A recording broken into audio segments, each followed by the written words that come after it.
অনেকে দেখবেন যে ঘুমানোর সময় নাক ডাকে। তো এটা অনেকের দেখা যায়, খুব অনেকে মনে করে এটা রাজকীয় রোগ, যে আমি নাক ডাকি, আমার বাবা নাক ডাকে, আমার দাদাও নাক ডাকে।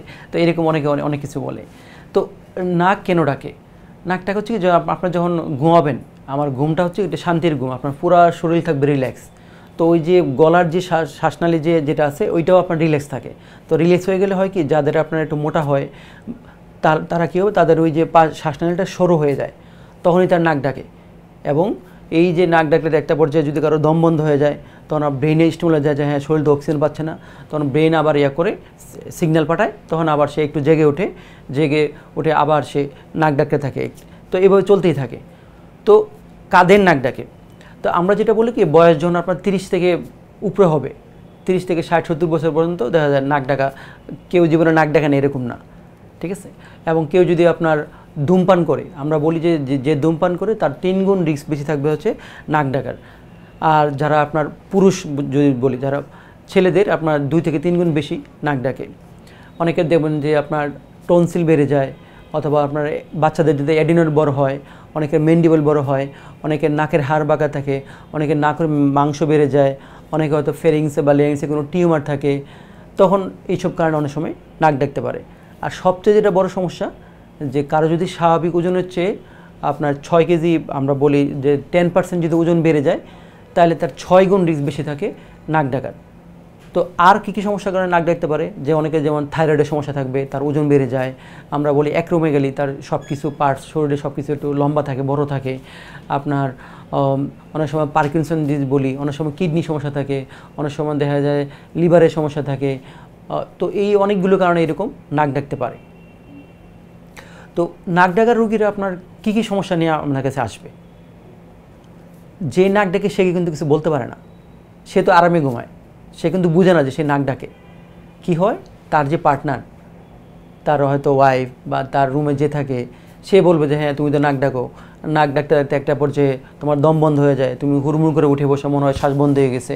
তো এই সময়টা কিন্তু সে কিছু বলতে পারে না, যে নাক ডাকে সে কিছু বলতে পারে না। আরেকটা জিনিস কী হয়, যখন সে ঘুম থেকে ওঠে, তখন সে দেখবেন যে তার প্রচণ্ড মাথা ব্যথা হয়, এবং এটা 2 থেকে 3 কারণ থাকতে পারে। এবং সে কোনো দিনই মন রাখতে পারে না, তার ব্রেন ঠিকভাবে কাজ করে না, সে অফিসে খুবই ক্লান্ত থাকে এবং খুব ইরিটেটিং থাকে, সে অল্পতে রেগে যায়। তো এই যে নাক ডাকের সাথে এই সমস্যাগুলো আমরা যদি থাকে, তাহলে আমরা বলবো যে হ্যাঁ তার নাক ডাকার সমস্যা আছে, এবং এই নাক ডাকাটা তার একটা সমস্যা, মানে অবস্ট্রাটিক স্লিপ অ্যাপনিয়া, বা আমরা স্লিপ অ্যাপনিয়া যেটা বলি। সব নাক ডাকাই কিন্তু সমস্যা না। মনে করেন যে এরকম আছে যে হয়তো আমরা বলি যে 100 জনের 40 জন নাক ডাকে, এটা তার জেনেটিক, মানে ফ্যামিলিতে যেটা বললাম যে বাবা নাক ডাকে, দাদা নাক ডাকে, আমিও নাক ডাকি। তো এটা কিন্তু জেনেটিক, এটা 100 জনের 40 জন স্বাভাবিক নাক ডাকতে পারে।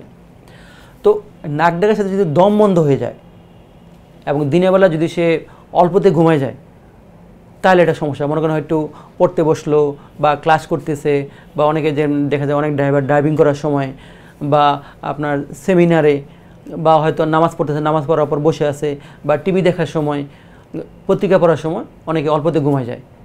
অনেকে তো আমাদের সামনে কথা বলতে বলতে ঘুমায় যাচ্ছে। তো ওই নাক ডাকের সাথে যখন এরকম দম বন্ধ হয়ে যাবে এবং অল্পতে ঘুমায় যাবে, এটা হচ্ছে বড় সমস্যা, এবং এটার জন্য আপনাকে অবশ্যই টেস্ট করতে হবে। তো এখন আসেন যে আসলে নাক ডাকার কী জটিলতা হইতে পারে। অনেকেই কিন্তু এই জিনিসটা খেয়ালই করেন না, যে নাক ডাকা যে একটা রোগ, এটা অনেকে বিশ্বাসই করতে চান না। এবং এইটার যে চিকিৎসা আছে, এটা তো অনেকে আকাশ থেকে পড়ে, নাক ডাকা আবার চিকিৎসা আছে নাকি?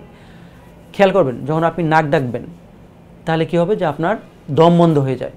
এটা মনে করেন 10 থেকে 15 সেকেন্ড থাকে। তো আপনার যখন এই যে শ্বাস বন্ধ হয়ে যায়, তা আপনার শরীর তো অক্সিজেন পায় না, এবং পুরো শরীর পা থেকে মাথা পর্যন্ত সবগুলো ড্যামেজ হয়। এবং ওই যে বলে না যে হুড়মুড় করে যখন মনে করেন দম বন্ধ হয়ে যায়, দম বন্ধ হয়ে যাওয়ার পর দেখবেন হঠাৎ করে মনে হয় হঠাৎ উঠে বসে বুক ভরে শ্বাস নিয়ে আবার সে ঘুমায় যায়, এবং সে কিন্তু এটা বলতে পারে না। তো এই যে সমস্যাগুলো অনেক কম সময় থাকে, তো 10 থেকে 15 সেকেন্ড থাকে, তো এই জন্য ক্ষতিটা হয় অল্প অল্প।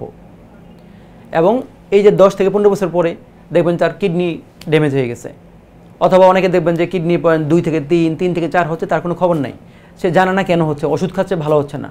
কিন্তু একটা বড় সমস্যা হচ্ছে নাক ডাকা। এই যে আপনার সমস্যাগুলো আস্তে আস্তে প্রতিদিন নাক ডাকতে এই সমস্যাগুলো হচ্ছে, তখন দেখবেন ওই আস্তে আস্তে ড্যামেজ হতে তার কিডনি ড্যামেজ হয়ে গেছে। অনেকের যখন ব্রেন স্ট্রোক করে, অনেক বাচ্চারা তো দেখবেন স্কুলে কোনো কিছু মনে রাখতে পারে না, তার ওই যে মনে রাখার একটা কারণ কি, তার ব্রেন তো ঠিকভাবে কাজ করে না। ওই যে নাক ডাকে রাতেবেলা, নাক দিয়ে ওই মুখ দিয়ে পানি পড়ে, সে ওই যে ক্লাসে পড়া সে মনে রাখতে পারে না, তার ব্রেন ঠিকভাবে ডেভেলপ করে না। অনেকে ডিপ্রেশনে ভোগে, এটা হলো ব্রেনের সমস্যা। অনেকের চোখে সমস্যা হয়, চোখে আপনার দেখা যায় চোখ অনেক সময় ব্লাইন্ড হয়ে যেতে পারে, আমরা বলি গ্লুকোমার কারণে হতে পারে। যদি আমরা বুকে আসি, অনেকে দেখবে একটু হাঁটতে গেলে হাঁপা যায়, বলি পালমোনারি হাইপারটেনশন হয়। হার্টের সবচেয়ে বড় সমস্যা ইদানিং কিন্তু অনেকেই হচ্ছে যে ঘুমের মধ্যে হঠাৎ করে মারা গেছে, বা অনেক কম বয়সে সাডেন কার্ডিয়াক ডেথ হয়ে গেছে, সিভিয়ার কার্ডিয়াক অ্যাটাক হয়েছে। তো এগুলো একটা বড় সমস্যা হচ্ছে নাক ডাকা। যাদের ওজন বেশি এবং যারা নাক ডাকে তাদের সমস্যা হয়। অনেকের প্রেশার ওষুধ, মনে করেন একটা খাচ্ছে, প্রেশার কন্ট্রোল হচ্ছে না, হয়তো একটা থেকে ডাক্তার দুইটা করলো, কন্ট্রোল হচ্ছে না, দুইটা থেকে তিনটা ওষুধ খাচ্ছে, কন্ট্রোল হচ্ছে না। তার কোনো খবর নাই যে তাদের নাক ডাকাটা একটা বড় সমস্যা বা আছে, এটা কেউ হিস্ট্রিও নেই না, সেও জানে না, ডাক্তারও হয়তো আমরা অনেক সময় খেয়াল করি না। হার্টের সমস্যাগুলো অনেক বেশি হচ্ছে, হার্ট ফেল করতেছে, হার্ট ঠিকভাবে বিট করে না, এই সমস্যাগুলোর কারণে। আমরা যদি পেটে আসি, ওই যে বললাম যে কিডনির সমস্যা, কিডনি একদম 70% ড্যামেজ হয়েছে, কিডনি খারাপ হয়ে যাচ্ছে, কিডনি পয়েন্ট বেড়ে যাচ্ছে, খবর নাই। অনেকে বলি ফ্যাটি লিভার বলি, এই যে ওজন বাড়তেছে, মেটাবলিক সিনড্রোম বলি। তো এই ফ্যাটি লিভার হয়ে যাচ্ছে এই নাক ডাকার কারণে। তারপরে প্যানক্রিয়াটাইটিস হয়, আপনার ডায়াবেটিস কন্ট্রোল হয় না, হয়তো একটা ওষুধ খাচ্ছে ডায়াবেটিস কন্ট্রোল না, দুইটা ওষুধ করলাম, ইনসুলিনের ডোজ বাড়ালাম, ডায়াবেটিস কন্ট্রোল হচ্ছে না, কিন্তু এই যে খবর নাই নাক ডাকার কারণে তার ডায়াবেটিস কন্ট্রোল হচ্ছে, এটা খবর নাই। অনেক সেক্সুয়াল সমস্যা হয়। আর সবচেয়ে যে বড় সমস্যা ইদানিং ডিভোর্সের একটা বড় কারণ হচ্ছে নাক ডাকা। এবং অনেকে ভয়ে কিন্তু ওই যে ট্যুরে যায় না, বেড়াইতে যায় না। ইভেন অনেকে আমার কাছে বলে যে হজ উমরাতে গেলে ভয় লাগে, কারণ আমি যে নাক ডাকে বাকিদের তো কষ্ট হবে। তো এই নাক ডাকা একটা বিশাল সমস্যা। এবং এটা কিন্তু আপনার যদি আপনি ওজন কমান, আপনি যদি কিছু নিয়মকানুন মানেন, যদি আপনি দুইটা বালিশে শোন, বা যদি আপনার নাকের যদি হালকা মাংসরসে বেড়ে যায়, বা যদি আপনার অ্যালার্জির সমস্যা থাকে, এই চিকিৎসাগুলো করেন। এবং আমরা অনেক সময় বলি যে ঘুমানোর সময় পিছনে আপনার একটা টেনিস বল দিয়ে ঘুমাবেন, তাহলে যদি আপনি এইভাবে ঘুমান তাহলে কী হবে, টেনিস বলটা পিছনে লাগবে, আপনার কষ্ট হবে, তো আপনি আলটিমেটলি কাত হয়ে যাবেন। এবং যদি এক কাত হয়ে শুলে নাক ডাকাটা অনেকটা কমে যায়। তো আরও কিছু যদি এরকম হয়, এবং অনেক সময় কিছু বক্ষব্যাধির সমস্যা থাকে, আমরা বলি অ্যালার্জিক রাইনাইটিস থাকে, এগুলো যদি আমরা চিকিৎসা করতে পারি, অনেক সময় দেখা যায় উইদাউট মেশিন, উইদাউট অপারেশন রোগী ভালো থাকে। অনেকেই বলে যে আমি তো ওই যে নাক ডাকার জন্য নাকের অপারেশন করলাম, আবার ডাক্তার বলছে 2 বছর পরে আবার অপারেশন করতে হবে। বাবা, এটা তো একটা সিম্পল জিনিস। আপনার যখন অ্যালার্জি থাকবে, আপনি যখন শ্বাস নেবেন, তাহলে কী হবে, ওই যে আল্লাহ আমাদের নাক কেন সৃষ্টি করছে, ধুলাবালি যখন যাবে এইটা করে কি এই ধুলাবালিগুলোকে এগুলো দূরে রাখে, দৌড়ে এগুলো ফাইট করে ধুলাবালিকে মেরে ফেলে, তো স্বাভাবিক। তো এই যে ফাইট করতেছে, আবার তো আলটিমেটলি যখন আপনার অ্যালার্জির সমস্যা থাকবে, অ্যালার্জি ভিতরে ঢোকার সময় তো ওই যে ফাইট করবে, করে নাকের বংশ আবার বড় হয়ে যাবে, তো আলটিমেটলি আবার একই নাক ডাকবে। তারপরে যখন একটু ঠান্ডা লাগবে, নাক ডাকাটা বেশি হবে।